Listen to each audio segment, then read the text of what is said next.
Welcome back. I am Adam Bradford, and I am here with Alex Kammer. He is the Executive Director of True Dungeon and a founder of Gamehole Con. And so we're going to talk about True Dungeon a little bit, and we will shift to Gamehole Con. A lot of really exciting things that Alex is involved in. So thank you for joining us. Oh, I'm honored to be here. Thank you. Appreciate All right. it. So True Dungeon, I did this for the first time yesterday. Yes. And I have to admit I was completely blown away by the entire experience. First of all, our group was really, really bad. And some of them are like out there right now, but they were really, really bad. And I think that we failed the first at least half of the entire thing. And so every time we failed, we started taking health like damage, and it felt really, really bad. And so our cleric was healing us, and it was just this experience that when I talked to you afterwards, I'm not exactly sure how to describe this to people at home. So yeah. I'm going to put you on the spot and see if you can try to describe what this is. I appreciate that. You know, that's what's the great thing about True Dungeon is that you can be a complete novice and have a wonderful experience. And it goes up, it's scaled to people who are really, really hardcore and are big token collectors and have all the various character classes optimized, and they just roll through it. And we actually had to create another level of challenge to keep them engaged.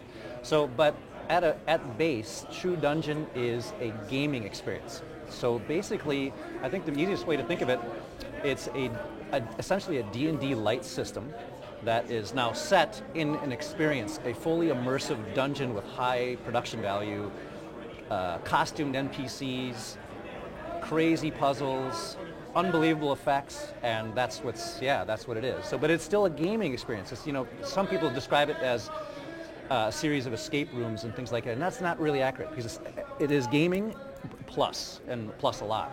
Yeah, and so there were puzzles that I've definitely seen as part of escape rooms, but all of those puzzles were incredibly story related based on this scenario that was going on, and I won't spoil anything for anyone at home. Yeah. But I really recommend you do it. But it was really interesting that the combat itself. So when we got into the room and we started creating characters, I was a dwarf fighter, and I think we had options of monk and ranger. So it was all these very familiar archetypes that you could participate as during these scenarios. And when we were there, the very first question, I'm a dwarf fighter, how is combat going to work? Am I going to, take some kind of foam sword and just start hitting something? Right. And then when we get in the training room, I was just blown away by the different kind of core mechanics that go on for fighting and spellcasting. So share with us what those things are. Yes, we've tried, and I am one of the executive directors. The real brains and beauty behind True Dungeon are Jeff and Lori Martin. And Jeff and Lori created this, and they've been operating it for years and done a wonderful job. They're the real geniuses behind what we do. So you have to give them full credit. And so they have, and Jeff has been kept true to the basic character classes of D&D. So when you, for instance, you're going to be a druid, you have to memorize some druidic runes that if you remember them in the game, they'll help you with solving puzzles And they were actual real world leaves. Yeah. I was like, if I could learn this would help me in real life. But it was, so you have to remember you have to remember the type of tree leaves and stuff like that. Yes. Yeah. Then clerics, it was prayer beads. Yep. And so I think that our cleric, one of the reasons that we kept having health problems is our cleric couldn't remember any of them. I'm not naming any names, but Rudy Rutenberg had some problems. Calling them out. I like it. So and then wizards, I think, have the runes. Those are the actual the little glyphs that they have to memorize. Yeah, absolutely. Yeah. And so, what about combat though? Because I was a fighter and I had a lot of fun with that. Yeah, and as you experience, what it is you have weapons as expressed in tokens, and so those tokens get put into a larger, basically like it's a holder that looks a lot like a hockey puck, I guess. And what happens when combat ensues?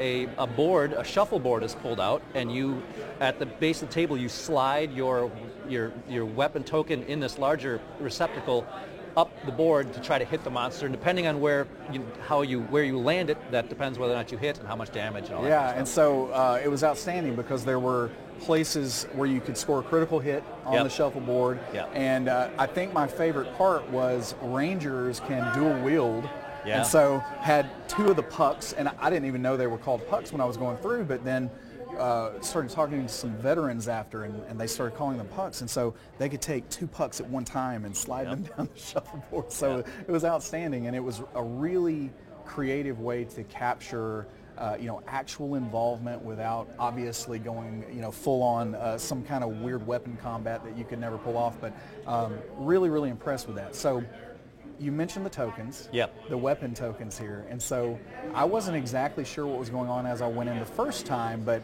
someone met me beforehand and said, hey, I've got some starter tokens that you could use. And they unloaded these coins and didn't know what I was getting into. But talk a little more about this collectible system that it has emerged with True Dungeons. So just like with D&D, magic items, weapons are all expressed on these tokens instead of written on a character sheet. And just like D&D, the object, a big part of it is to get better stuff. A better magic sword, more effective armor, better spells, all that kind of stuff. And so there's this system, and it's too complicated to explain in total here, but essentially as you acquire tokens, there's a system that you can, it's basically alchemy, that you can combine different tokens and trade them in. It's called transmutation, and you can if you turn in according to a recipe book the right series of tokens, you get then a better token back. So it's a wonderful device for collectors and for serious players who want to optimize their characters. And so I think I went in with a blissful axe is what I went in. So I'm sure this is very starter gear. And when I came out of the experience, and we did win, by the way. So that's great. So we, the first half of that, we failed miserably on everything. I think 2 of our party members went down, but the remainder of the party went through and completed everything. And so really, really incredible experience. But we came out, we received some other tokens as a reward. Yep. And then I looked at the trading station. And so I see that there is an orange token, a purple token, so these are different rarities. Yes. And it's this entire system. And I think the thing that impressed me most is as we were sitting there looking at that, someone came up and had a bracer. It looked like actual armor, and in that bracer they had, the entire thing was filled with tokens going all the way around his forearm. Yeah. And so people are taking this very, very seriously. Yeah, you'll see with people bandoleros, all their tokens here, binders. In fact, real serious players, if you are a novice and you happen to get into a run with a serious player, what they'll often do is give you a set of their tokens to use because they want you to be on the same level, so it's more fun for everyone. And so it's a remarkable community. And Jeff's brilliance is that this is actually a cohesive adventure. It's not like isolated experiences in these different rooms. It's a module you're playing. It's a written module that you're playing, just like D&D. And with all these different tokens and magic items to keep the game balanced, so it's still challenging without being too easy or too hard. It's all credit to Jeff. He's really done a wonderful job of this, and that's why it's been explosively successful. And so I know that there are different types of experiences and possibly a hybrid between here, but we have more puzzle-oriented and then more combat-oriented. Right. And I think yesterday we did a puzzle, and then another group of the D&D team went through, I think, a combat scenario. Right.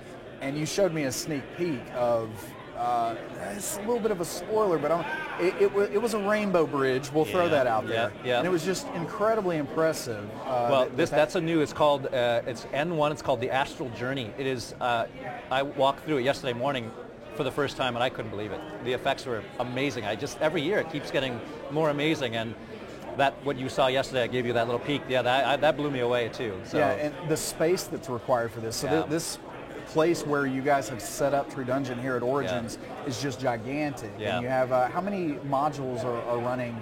We have 3 adventures that are going here. So we have a minimum of 25,000 square feet that we need. We have 80,000 here. Literally 5 semis full of stuff come. So we often get the question, hey, can you come to our convention? It's just not that easy. This is a really big enterprise and a really big undertaking. And so now we go to 4 cons, and that is, we started at Gen Con, that's where we're there forever. This is our first full year at Origins. We had a smaller presence last year.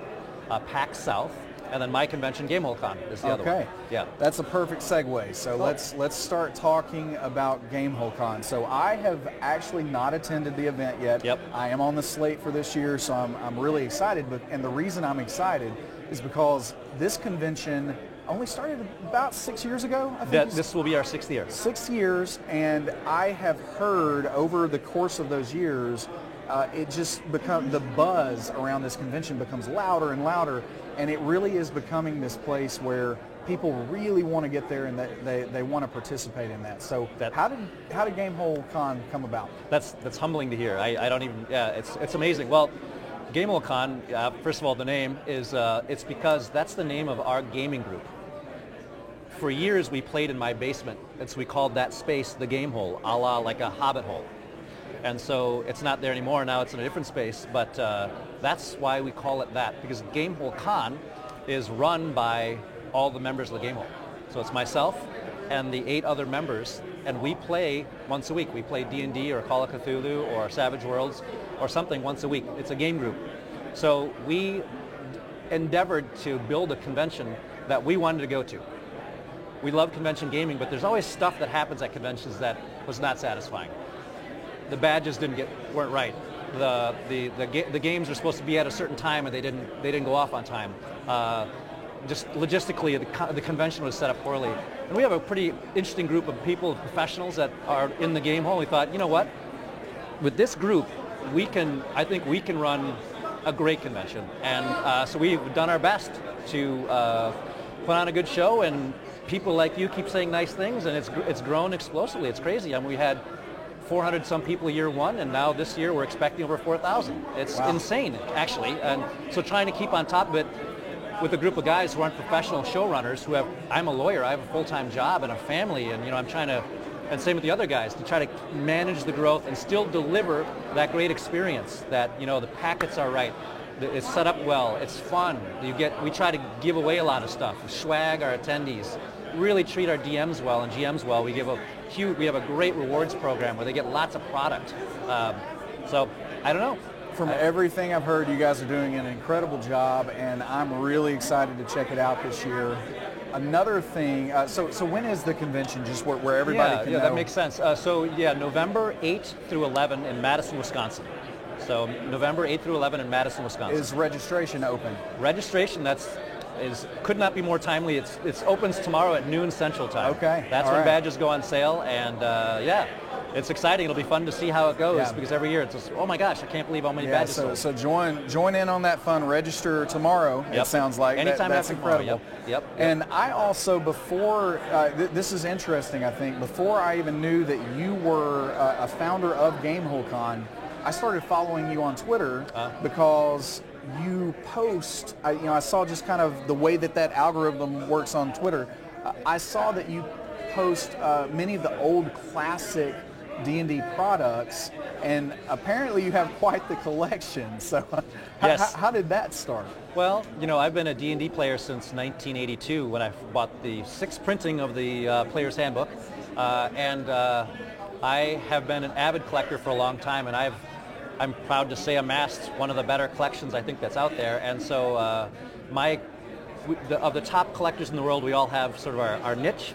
My thing is that I endeavored, and this was stupid, to amass a original shrink-wrap copy of every TSR product ever made. And that's... Have you accomplished that? I'm complete through about 1991, and then just because of the funnel, it just keeps getting broader with product release. It's just crazy. So I'm not sure exactly where I'm going to cut it off, but right around there. Wow. So then people were talking about, you should show some of this stuff. So that's what I've done every day. I have gone through history, starting with chainmail, the first printing, and I've worked my way forward, and now we're about halfway through 1986. And it's just because there's so much stuff, we go through all the products. It's been really fun. And so if people want to get their eyes on that, what is your Twitter handle? Yeah, it's GHC and tacos now. So GHC for GameholeCon and tacos, which is something I eat almost every day. So yeah, or just Alex Camera. If you research me that way, you'll find it. Those are two very good things: GameholeCon and tacos. So remember that, and follow Alex on Twitter. Again, it's just incredible to see the history of the game, and with a collection like that, it's really impressive. Well, I'm looking forward to having you see it. It'll be fun, and that's where the Game Hole is. My collection is. We play in the midst of it. We have, in fact, I have Monty Cook's old gaming table that we play on, and cases around us upstairs, and it's pretty fun. That's outstanding. So it's good, and here we are, sitting at Origins, and what you hear, the ambient noise, they're getting ready for the Red War. Well, that's our Adventure League Hall is a big part of what we do too. We're proud to have the only show that has the entire D&D design team that comes to, and we have one of the biggest Adventure League halls in the country. And there is some content also that is associated with this. So let's talk about this, because this is really exciting. Yeah, that's a big deal. We have been honored to that we got to pick, GameholeCon got to pick a section of the Forgotten Realms where we can develop our own con-created content. So Adventure League adventures set in a piece of the Forgotten Realms that only we can use. The other one, Baldwin Games, is doing the Moonshae Isles, and they're premiering it here at Origins, and we're rolling out our stuff at GameholeCon this fall for the Border Kingdoms. And the Border Kingdoms are a very interesting part of the realms, and the reason that I picked it, or we picked it, is because Ed Greenwood I'm very fortunate to say, is a good friend of mine, and he's been an ally of the show. He comes to GameholeCon every year. It's the only convention in the United States he comes to every year. And so I was talking to Ed and said, Ed, what do you think we should pick? Wizards has offered this, where should we go? So we kicked around a bunch of places, and we settled on the Border Kingdoms. I followed his recommendation because it's located near Shar, on the to the east of everywhere everything's going now. So east of the Sword Coast. So it's far enough away, but still close enough to be relevant. And it's temperate. It's varied geographically, and it's unbelievably chaotic politically. So it's just wonderful for adventuring. So we're in the midst right now of writing all our con-created content. We just released on DM's Guild, the Border Kingdom supplement that was 100% written by Ed Greenwood, so you can get original new lore on the Border Kingdoms now, and that's been selling very well. It's great. And we have a bunch of the admins, D&D admins are writing adventures. I'm writing one, and we're going to premiere this storyline about the Border Kingdoms this fall at GameholeCon. What's the framework behind that adventure for those that maybe have not been to a convention before? How does that work? Do players jump in at a certain level and it carries them through another level? That's right. So you can start at level 1. You can show up to any D&D Adventure League convention or store. The vast majority of people that play Adventure League do so in stores. So you start at level 1. And it's set into tiers. So you have a character that's level 1 through 5, you're in tier 1. So you show up with that character, you sit down at a tier 1 table, and you can play. So we'll have tier 1 adventures, and then tier 2 adventures, and tier 3 adventures. So all the way up to 15th level will accommodate in the Border Kingdoms. Outstanding. So, it's going to be fun. That sounds fun. It's gonna be fun. We're going to do this. This is the first time we've done this today, but anybody that's hanging out in chat, okay, we can take a couple of questions. We've got just a couple of minutes here. Oh yeah. So if anyone has a question in chat for Alex, please post it. And if not, while we're waiting here, so question time. Yes, it's question time. If you got a question for Alex, let's post it here. We'll try to get to a couple. In the meantime, if you were, I did this to Jeremy Crawford and Chris Perkins earlier about the Waterdeep adventures, and I just find this is an interesting exercise anyway, but if you were going to try to describe, and I'm going to let you think about this, True Dungeon in one word, what would that be? And then I'm going to ask you to do the same thing with GameholeCon.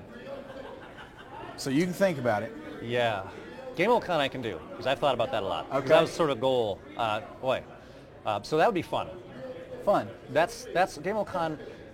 Obviously, we weren't setting out to make a big commercial venture when we named it GameholeCon, right? I mean, this is just a bunch of knucklehead gamers having fun, setting up a cool show that other people happen to like, which has been awesome. And so it's fun, joy. That's celebrating the hobby. That's what we're all about. True Dungeon, I would say awesome, because as a gamer, to have an experience like that where you have a set of game mechanics and then be able to interact in this unbelievably immersive and beautiful world. It's awesome. It's breathtaking. I'm in awe of it. So that's you did the best really, I can do. The best I can do. Really well with that. Well, I like it. Brevity is the soul of wit. I love it. Yep. All right, so Grand Pyromania, what is your favorite D&D adventure? You've got a lot of them. Yeah. Oh, yeah. My favorite adventure is Tomb of the Lizard King. Tomb of the Lizard King. Yeah, Interesting it's original choice. module. Yeah, that's one of the I series. I love it. I think it's so much to do with when you say your favorite of anything has to do. It's a function of, is it really good, and did it hit you at the right time? Is there something about the nostalgia? So it tickles that nostalgia thing in our brain. And Tomb of the Lizard King just hit me perfectly. I remember running it this is early days of the Game Hole, and we had so much fun with it, and it was so deadly and just so dangerous, and it was just a great time. So it's been my favorite. I think I have 10 copies of the damn thing. I love it. That's amazing. I love it. So this is from Lore Master Ski, or Lore Master Ski possibly, how family friendly is Game Hole? Oh, see, that's a wonderful question. Myself and all the Game Hole people have kids of the roughly the same age. So my youngest is 6, but we have one of the guys has kids that are younger, all the way through high school. So we have a vibrant kids track that we have a separate hall where we have volunteers. It's not daycare, you can't drop your kid off there, but we have vetted DMs, and we have lots of wonderful games, everything from No Thank You Evil, Haba Games comes, we have all kinds of stuff like that. So we're extremely family friendly. We have free face painting, free balloon animals. We have a free miniature paint and take. So you come and you can sit down with your kid, get some basic painting instruction, and take the miniature home. All kinds of stuff like that. So no, we definitely want to make it register and bring the kids is basically the answer there. And the other thing I'm very proud of about Game Hole Con, I've been going to conventions for years. At least from my experience, I've never been to a convention that has demographically is more equal male-female. We have a lot of ladies that come to Game Hole Con, and that's so great that we're very focused on making it an inclusive event, a safe event for everyone, and that if you're a gamer, you are unbelievably welcome at Game Hole Con. Whatever else just doesn't matter. And so that's been really gratifying too. Outstanding. Be sure to follow Alex and follow Game Hole Con on Twitter for all kinds of updates. Registration opens tomorrow. Yep. We're out of time for now. Thank you so much for joining us. It's been a pleasure. This is really exciting to get some details on all of this. We are going to take a quick break, and then we are going to be back with Dwarven Forge. I don't know if I'm going to be able to talk them into doing anything with this yet. Watch out for those knuckleheads. We're going to Watch out for see those what guys. happens with Dwarven Forge here. Either way, we've got a live play session this evening where the whole thing is coming off, so be sure to tune in for that. We're going to take a quick break, and we'll be right back.